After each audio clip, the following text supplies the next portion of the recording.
الفاتحة.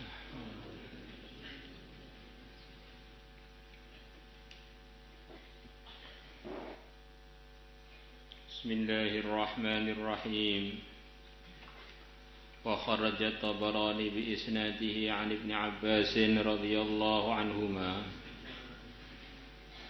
عن النبي صلى الله عليه وسلم قال, Nabi bersabda, yu'ta bisyahidi yaumal qiyamah, didatangkan orang yang wafat syahid pada hari kiamat. Fayuqafu, maka dia berdirikan atau dihentikan, lil hisabi, untuk dihisab. Tsumma yu'ta, kemudian didatangkan bil mutasaddiqi, dengan orang yang bersedekah. Fayunsabu, maka dia didirikan, lil hisabi, untuk dihisab. Ada orang sudah syahid kok dihisab, Pak? Iya. Ada beberapa hadis menerangkan ada tanggungan yang tidak terkafaroti dengan wafat syahid, yaitu urusan hutang.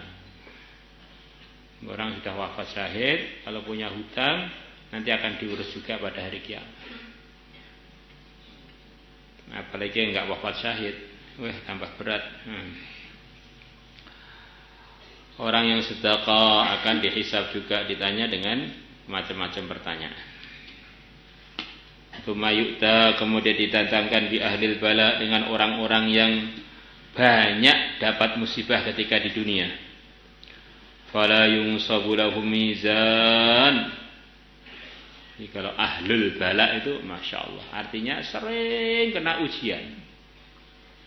Seperti kalau ada santri ngantuan terus, gelarnya ahlun nu'as, memang ahli ngantuk. Orang yang hafal Quran, gelar yang hari-hari baca Quran, hafal Quran, ngulang Quran, melancarkan Quran, maka sesuai kalau dipanggil dengan ahlul Quran. Begitu itu. Orang hari-hari tukang makan aja makan, ya. Ahlul akli wasyurbi, tukang makan minum.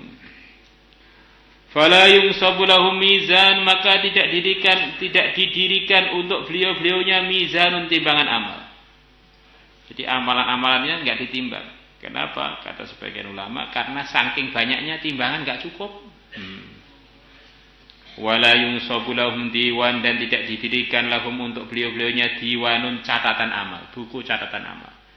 Buku catatan amal pun juga enggak dibukakan untuk beliau-beliaunya, karena dosanya sudah dihapus, tinggal kebaikannya, dan kebaikannya enggak cukup ditulis di buku itu.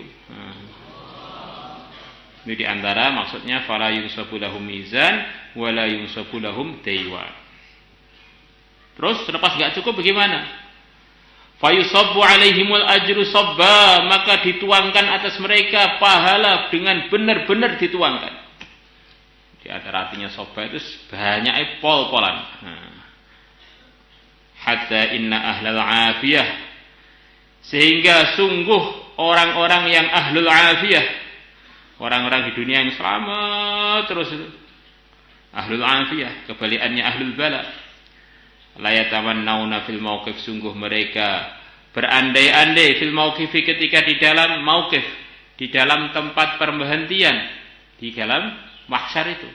Ini mahsyar semuanya tempat mizan, tempat apa itu, menerima catatan amal, namanya mauqif. Maka di dalam bahasa Arab tempat terminal itu, tempat perhentian untuk menuju perjalanan selanjutnya, namanya mauqifus sayyarat. Mauqif.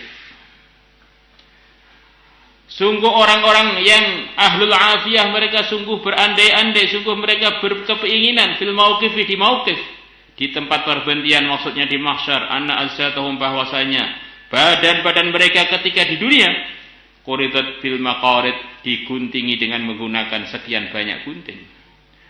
Min husni thawabillah, karena melihat bagusnya pahala yang didapatkan dari Allah oleh orang-orang ahlul bala.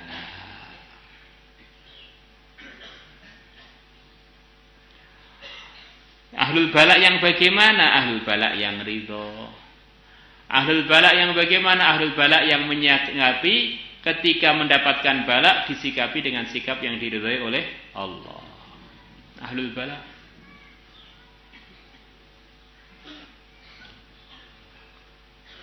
Maka kalau ahlul balak menyikapinya dengan sikap yang enggak diridhai oleh Allah, balak tetap datang tetapi anugerah mungkin enggak dia dapatkan. Dalilnya adalah hadis yang akan kita baca ini. Wa an Mahmud ibn Labid anna Rasulullah sallallahu alaihi wasallam qala idza ahabba Allah qauman ibtalahum, kalau Allah mencintai sebuah kaum, ibtalahum maka Allah mendatangkan ujian pada kaum tersebut. Faman sabara maka barang siapa yang sabar ketika diuji, falahus sabru maka bagi dia as-sabru kesabaran. Apa bagi dia kesabaran? Maksudnya bagi dia anugerah-anugerah dari Allah yang diberikan kepada orang-orang yang sabar. Innallaha ma'as sabirin, innama yuwaffas sabiruna ajrahum bighairi hisab. Orang yang sabar akan ditolong oleh Allah, orang sabar akan diberi pahala tanpa ada hitungannya. Wa man jazi'a, dan barang siapa mengeluh, sudah diuji, ujian sudah datang, nyikapinya keliru, falahul jaza'u maka bagi dia al jaza'u adalah keluhan itu. Ya dapatnya keluhan itu. Yang mana keluhan itu mendatangkan murkanya Allah. Sudah cemet, gepeng lagi. Cemet kena ujian, gepeng kena murkanya Allah. Waduh.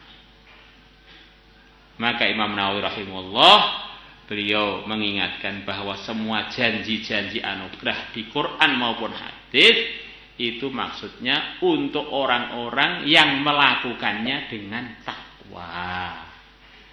Sesuai dengan perintah Allah, jauh dari larangannya Allah.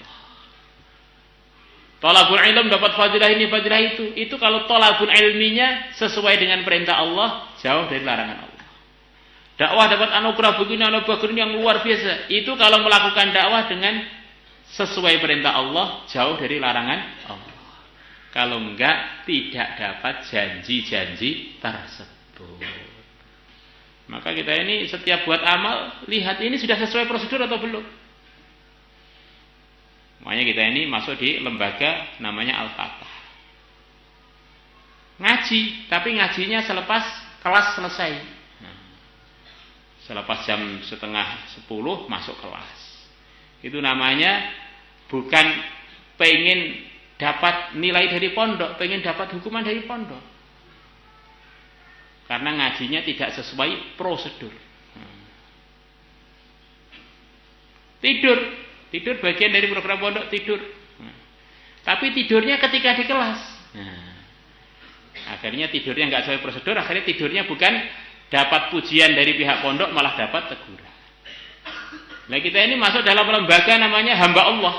Kita hamba Allah. Amalan baik kalau nggak sesuai prosedur memurkakan pemilik kita, yaitu Allah. Apalagi kalau amalnya buruk. Yang baik aja kalau nggak sesuai prosedur nggak jadi kebaikan, apalagi kalau memang sudah murni buruk. Maka kita ini ketika mengerjakan kebaikan, lihat ini sudah sesuai dengan prosedur belum? Sudah sesuai dengan ketakwaan belum? La ilaha illallah. Seperti pemahaman sebagian ulama, secara umum menyayangi binatang itu bagus.